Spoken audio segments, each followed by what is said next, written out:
गम क्यों करते हो, मेरे मदीने में आ जाओ, मैं जीते जी जन्नत अता कर दूंगा।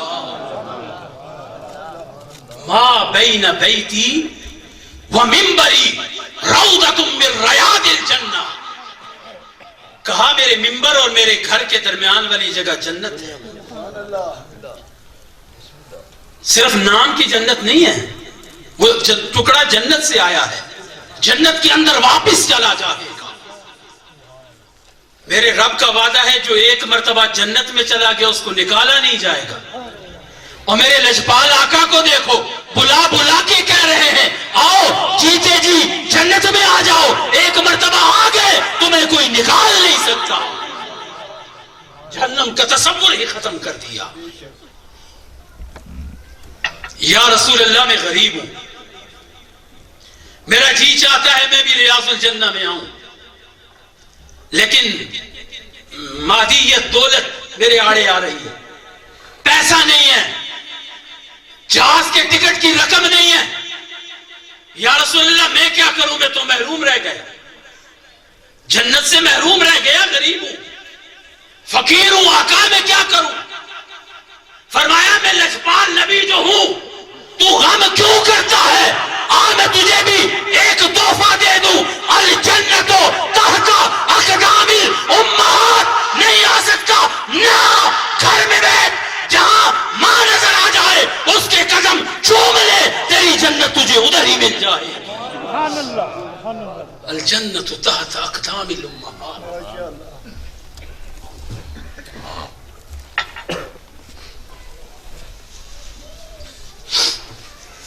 मुझे इन्होंने कहा मां की शान के अलावा बोलना नहीं है, मैं कोई और बात करूंगा भी नहीं। हमीदुल्लाह खान कहने लगे जब उनका वक्त विसाल आया, मेरा जी चाहता है मैं मरते ही जन्नत में चला जाऊं। लोगों ने कहा यह कैसे मुमकिन है कि आप मरते ही जन्नत में चले जाएं। कहने लगे लोगों मुझे तरीका आता है मरते ही जन्नत में जाने का। एक तो आका करीम सल्लल्लाहु अलैहि वसल्लम ने फरमाया कि जो हर नमाज के बाद, फर्ज नमाज के बाद आयतुल कुर्सी पढ़े, मरते साथ ही जन्नत में जाएगा। लेकिन जो तरीका वो बता के जा रहे हैं, कहने लगे मैंने आका करीम से की हदीस समाअत की है, अल जन्नतो तहता अक़दामिल उम्महात, जन्नत माओं के कदमों के नीचे है। और लोगों मेरी कब्र मेरी मां के कदमों में बना देना, मरते ही जन्नत में चला जाऊं।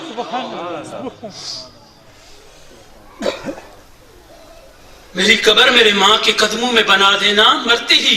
हुजूर ने जो कह दिया जन्नत तो है ही मां के कदमों के नीचे।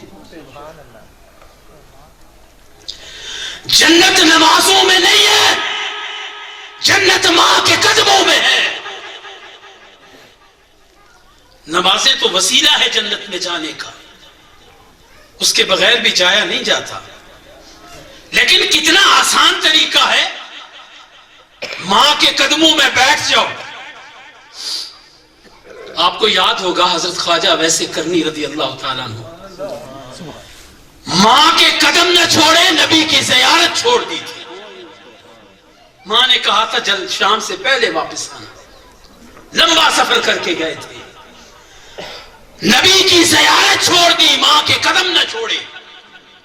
अल्लाह ने सिला क्या दिया, हुजूर ने फरमाया अवैस मेरी उम्मत के लिए दुआ कर, पैगाम भेजा। और जिन्होंने हुजूर की ज़ियारत मां के लिए छोड़ी, कयामत का दिन होगा 70,000 मलाइका घेरे में लेके जन्नत में जाएंगे। दुनिया का कोई भी तराजू आप उठा ले, बड़े से बड़ा मीजान उठा ले, वो हजरत इमाम हुसैन अलैहिस्सलाम की कामत का वजन नहीं कर सकता, सैयदना इमाम हुसैन का वजन नहीं कर सकता कोई भी तराजू और तड़कड़ी। आप फरमाते हैं इतने बड़े हुसैन जिनका नाम लेते हुए भी आंखें और दिल अकीदत से झुक जाते हैं। आप फरमाते हैं लोगों मुझे देखो, मैं मोहरे नबूवत पे खेल के बड़ा और मैं हुजूर की गोद में बैठ के पलता रहा, और मैं शान-ए मुस्तफा पे चढ़ता रहा। आका की गोद में पल के भी मैं सिर्फ चांदी बन सका। मेरी मां को देखो, वो सोना है। करबला में कहा था, जब आपने खिताब किया था करबला में, कहा था मैं मोहरे नबूवत पे पल के भी सिर्फ सोना बना, लेकिन मेरी मां का मर्तबा यह है कि वो मैं चांदी बना, वो सोना है, सोना। एक औरत हुजूर की बारगाह में आई। आका करीम सल्लल्लाहु अलैहि वसल्लम उठ के खड़े हो गए, मुसम्मल वाली कमली और चादर और रिदा उतारी और इतनी शानों वाली चादर नीचे बिछा दी। कहा कि मेरी मां इस पे बैठो। पेशानी पे बोसा दिया, गुफ्तगू की।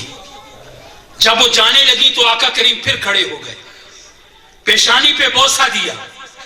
लोग कहने लगे, या रसूल अल्लाह, या नबी अल्लाह, हमारे मां बाप कुर्बान हो जाएं, इतनी शान वाली औरत कौन है जिसकी आप इज्जत कर रहे हैं? फरमाया अम्मा हलीमा है। सिर्फ दूध पिलाने वाली मां की ये इज्जत है। तो जिसने पाला होगा, जिसने जना होगा।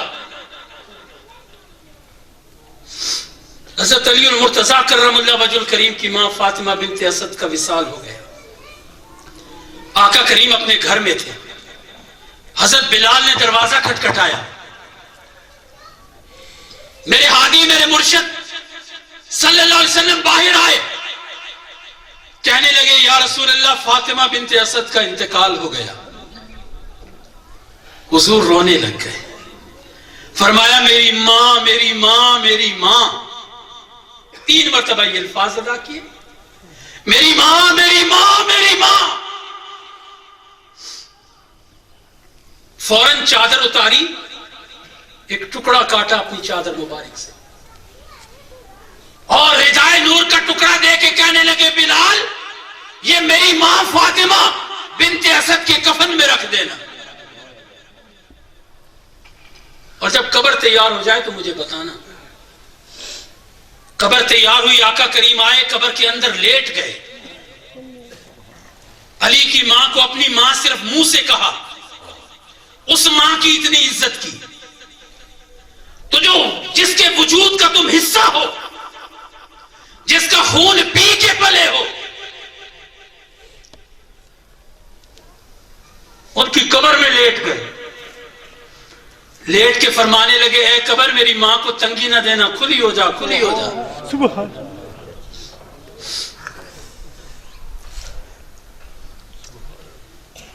और जब सैयदा फातिमा तो ज़हरा की मां गई थी, साहब अपनी अपनी मां को तसव्वुर में लाके जरा अपने गिरबान में झांक के सोचो, हमारा सलूक माओं के साथ क्या है? कहीं हम जहन्नम तो नहीं खरीद रहे? अगर माएं जिंदा हैं, मैंने वो लोग भी देखे, शादी हो जाए तो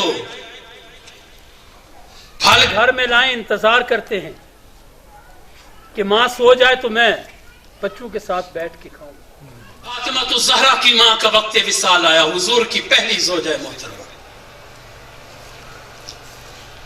फातिमा की मां कहने लगी, है मेरी बेटी फातिमा, क्या मेरा एक पैगाम अपने बाबा तक पहुंचा दोगी? तड़प के कहने लगी, मां क्यों नहीं पहुंचाऊंगी? कहने लगी, मुझे लगता है मैं अब दुनिया से रुखसत होने वाली हूं। अपने बाबा से जाके कहे, खदीजा कहती है मुझे मुआफ कर देना। जब पहली वही नाज़िल हो रही थी, इक़रा बिस्मे रब्बे कल्लज़ी खलक़, उस वक्त जो मुज़म्मल वाली चादर आपने ओढ़ रखी थी, ये चादर मैं इसलिए गले में डालता हूं कि आका करीम की सुन्नत है। जो मुज़म्मल वाली चादर ओढ़ रखी थी, मुझे वो दे दे, मैं उसका कफन बना लूंगी। सैयदा फातिमा तो ज़हरा रोती आंखों बाहर आई, बाबा जानी मेरी अम्मा कह रही हैं मुझे मुआफ भी कर दें और मुजम्मल वाली चादर कफन के लिए मुझे अता भी कर दे। आका करीम मांगने के इस अंदाज पे तड़प गए, फौरन रिदा उतारी, ऐ फातिमा अपनी मां को दे के कह दे कि तूने आज चादर मांगी है, ये एक चादर क्या, अगर तू आसमां भी मांगती मैं तेरे कदमों में लाके रख देता, ये ले जाता कि तेरी मां खुश हो जाए। सैयदा फातिमा तो ज़हरा चादर लेके गई, हजरत खदीजातुल कुबरा को पेश की। इतने में जिब्रील अमीन आ गए, या रसूल अल्लाह, या नबी अल्लाह, अपनी चादर वापस ले लीजिए। आपने सैयदा फातिमा तो ज़हरा को बुलाया, बुला के कहा बेटी मां से कहो रब ने कहा है मैं अपनी चादर वापस ले लूं। हजरत फातिमा तो ज़हरा ने जब पैगाम जाके दिया तो सैयदा खदीजा की आंख गोया सावन भादू की तरह बरसने लग गई। क्या मैं इस चादर के काबिल नहीं? रब ने चादर वापस क्यों मंगवा ली? आका करीम सल्लल्लाहु अलैहि वसल्लम ने फरमाया, है खदीजा ये बात नहीं है कि तू इस चादर के काबिल नहीं है। रब ने कहा है खदीजा के इतने एहसान है कि मेरे जिम्मे करम पर यह बनता है कि मैं अपने पास से खदीजा के कफन के लिए चादर भेजूं। नीचे माएं भी सुन रही हैं। कभी ऐसी मां बनने की कोशिश करो कि मलाइका सलाम करें। सैयदा फातिमा तो ज़हरा का तो बाल भी कभी सूरज ने नहीं देखा था। हम बेपर्दा होके बाजारों में भी फिरे और फिर खुद को फातिमा तो ज़हरा का मानने वाला भी कहे।